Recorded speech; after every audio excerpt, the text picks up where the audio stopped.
இந்த இயந்திரமான உலகத்தில் நாம் ஒரு கடையில் போய் ஒரு பொருளை வாங்கி அதை வீட்டுக்கு கொண்டு வரத்துக்கு அவ்வளோ தூரம் மெனக்கட தேவையில்லை. ஏன்னா இப்போ அமேசான் அப்படிங்கிற அந்த அப்ளிகேஷன் தமிழ்நாடு மட்டும் இல்லை, இந்தியா முழுக்க பரவலாக பரவி கிடக்கு. நானும் இதை வாங்கும்போது ஏன் வாங்கணுன்னு தான் யோசித்தேன்.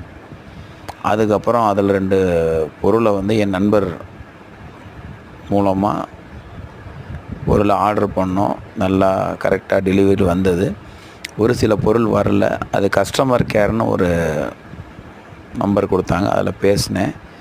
ரொம்ப அருமையாக, நமக்கு தெரிஞ்ச மொழி தமிழ், நம் மொழி, அதனால் தமிழ் லாங்குவேஜ் வேணுங்க, தமிழ் லாங்குவேஜ் மாற்றி விட்டாங்க. ரொம்ப ஹம்புளாக அவங்க கொடுத்த விளக்கம் ரொம்ப மனநிறைவாக இருந்தது.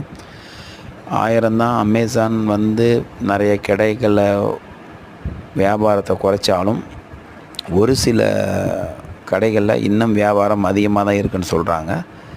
அமேசானை விரும்பி போகிற ஒரு certain of people Amazon use பண்ணுறாங்க. ஏன்னா அதிகமாக மொபைல் பயன்படுத்துகிறவங்க அமேசானை விரும்புகிறாங்க.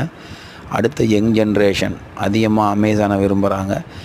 ஏன் இதெல்லாம் கேட்டிங்கன்னா, ஒரு பொருளுடைய உண்மையான விலை யாருக்குமே தெரியலைங்க.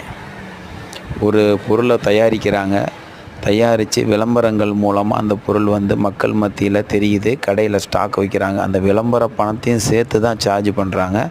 அதே அமேசானில் எப்படி விலை கம்மியாக கொடுக்குறாங்க. உதாரணத்துக்கு ஒரு ஹார்லிக்ஸ் பாட்டில் எடுத்துக்கங்க.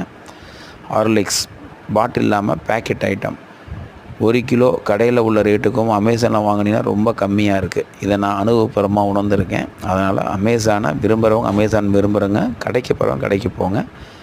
தமிழில் அழகாக நம்ம சந்தேகங்கள் தீர்க்குறாங்க. யூஸ் பண்ணி பாருங்கள். ரொம்ப நன்றி, வணக்கம்.